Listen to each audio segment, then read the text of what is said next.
बिस्मिल्लाहिर्रहमानिर्रहीम। मेरा नाम डॉक्टर शिव शाहिद है और मैं एचएमसी हॉस्पिटल लाहौर में एज अ फिजियोथेरापिस्ट काम कर रहा हूँ। तो मेरा आज का जो वीडियो बनाने का जो मकसद था वो था कि हील पेन जो होता है उस कैसे हैपन होता है, उसकी जो कंडीशन है, काजेज है, या फिर उसका जो फिजियोथेरापी ट्रीटमेंट है वो कैसे पॉसिबल है।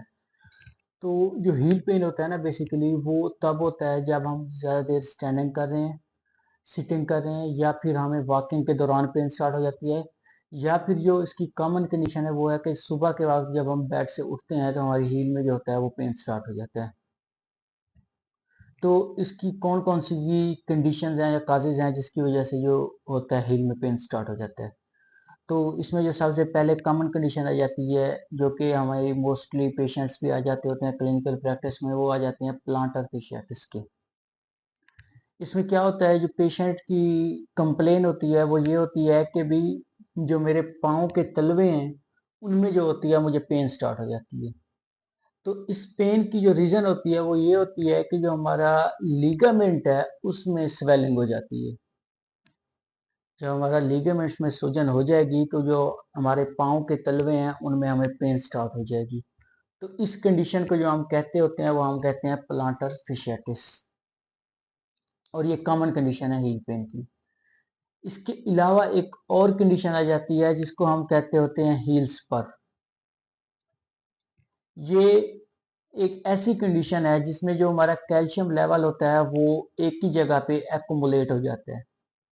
तो जब एक हील में कैल्शियम का जो लेवल है वो हील के हड्डी के नीचे जो होता है वो एक्युमुलेट हो गया, जो हमारी हील की हड्डी है, हील बोन, वो पेन स्टार्ट कर देती है। इसमें क्या होता है कि जो स्पर है, हील स्पर, उसकी फॉर्मेशन हो जाती है।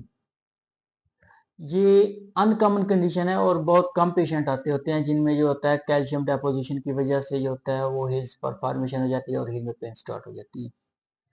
अब जो तीसरी कंडीशन है वो मोस्टली हमने पेशेंट ऐसे देखे हैं जिनकी जो होता है वो ये कंप्लेन होती है कि जब हम लॉन्ग स्टैंडिंग कर रहे हैं तो जो हमारी हील है उसमें पेन स्टार्ट हो जाती है।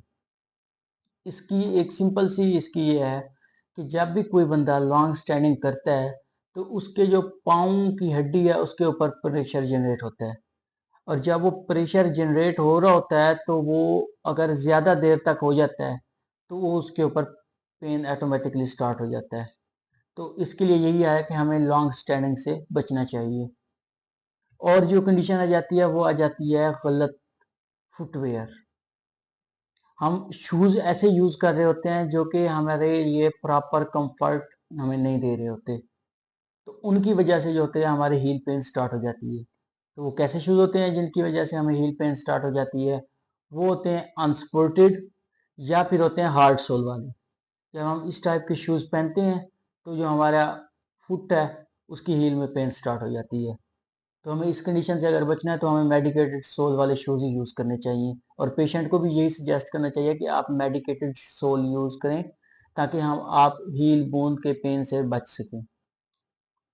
जो लास्ट में हमारे पास कंडीशन आती है ना, वो आती है ओवरवेट। बहुत सारे पेशेंट ऐसे होते हैं जिनका जो वेट होता है वो उनकी एज और हाइट के हिसाब से बहुत ज़्यादा होता है। तो ओवरवेट होने की वजह से जो होता है उनके पाँव की जो बोन्स हैं, हील्स हैं, है जो मतलब कि पाँव की हील, उसके ऊपर जो होता है वो प्रेशर एक अमाउंट से भी ज़्यादा जनरेट हो रहा होता है। तो ड्यू टू ओवरवेट उनकी जो हील है वो पेन करना स्टार्ट कर देती है। लेकिन उनको इस बात का अंदाज़ा नहीं होता। वो कहते हैं कि हमें ना कोई फ्रैक्चर हुआ है, ना कोई हमें कोई इंजरी वगैरह हुई है, ना हमारा पाँव स्लिप हुआ है, लेकिन फिर भी जो हमारा पाँव है वो पेन कर रहा है।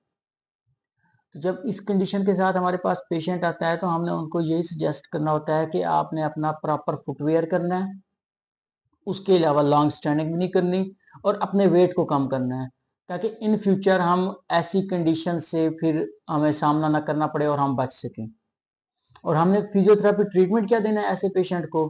जो हमारे पास सबसे पहला प्रोटोकॉल आ जाता है वो आ जाता है पेन मैनेजमेंट। हमने आइस थेरेपी के जरिए उसका जो पेन है हील का उसको बिल्कुल ख़त्म करना है। देन हमने जाना है उसकी लिगामेंट स्ट्रेचिंग की तरफ ताकि वो मजीद इस किस्म की कंडीशन से बच सके। Thank you, best of luck.